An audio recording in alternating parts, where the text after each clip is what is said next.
Hi everybody, welcome to my mini documentary. I'm going to be talking about SF Pro and it's going to be presented by me, Jadine. So SF Pro is also called San Francisco Pro. This is a typeface developed by Apple. I feel like we can't really talk about Apple without the introduction of Steve Jobs himself. And so Steve Jobs is the co-founder of Apple. He co-founded Apple in 1976, and Jobs was actually a huge fan of typefaces and fonts after taking a calligraphy class at Reed College. And this really influenced his goal of creating systems that were really easy to read and that were also beautiful. So this actually is a quote by Steve Jobs and in relation to the Macintosh. And here he says it was the first computer with beautiful typography. If I had never dropped in on that single course in college, the Mac would have never had multiple typefaces or proportionally spaced fonts, says Steve Jobs. And again, this was the genesis of the Macintosh design, and it was something that was really important to Jobs and really helped to create Apple's lineage of flawless design.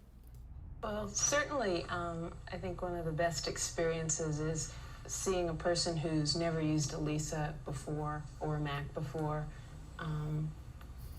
and even never used a computer before. It is possible, easily possible, to teach most people to use one of these computers in about 20 minutes. And a lot of that is because you can explain what an icon means and a person can remember it easily. So we certainly use Lisa as a jumping off point. Cary was one of the earliest typographers who worked on the Macintosh as a designer.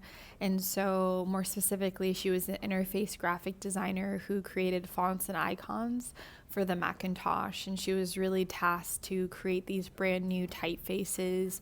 And she said that her goal was trying to make things so simple that your mom could use it. And that's really exactly what she did with the creation of Chicago, which is Apple's first Macintosh typeface.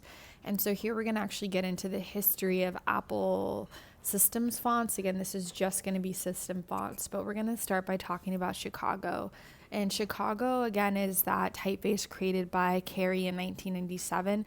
This is a system font for Mac OS, and it changed shortly, but it's not depicted here. But again, Chicago is really the genesis of Apple's system fonts, and it also bled into the iPod music player as well.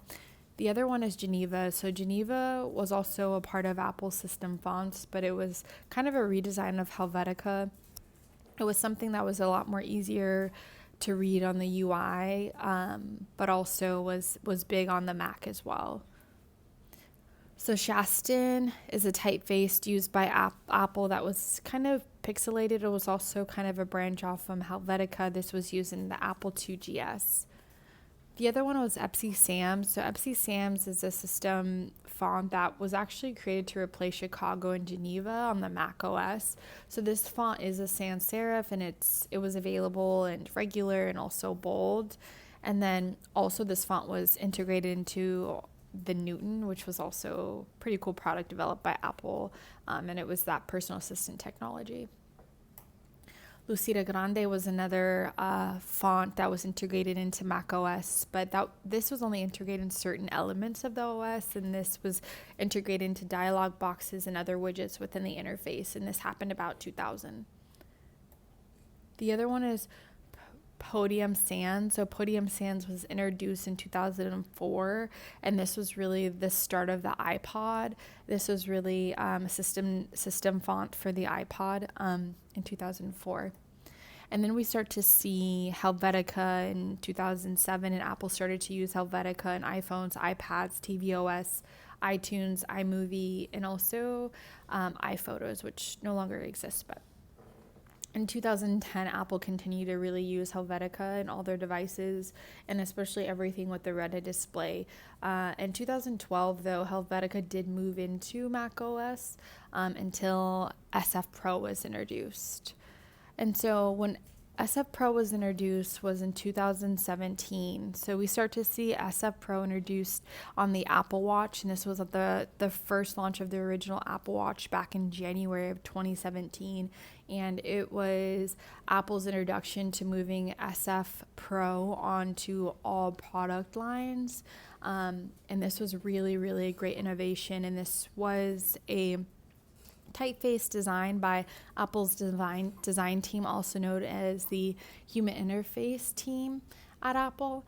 And SF Pro was, again, a systems font that can be used for developers to create applications and things like that they wanted to be on Apple products, throughout Apple products. And Apple really leaned towards this design, this font design, because it really matched a visual clarity that they were trying to achieve across all their platforms. And it was a great, legible and neutral system font that they said was really modern and easy to use, and again created that continuity across all product lines.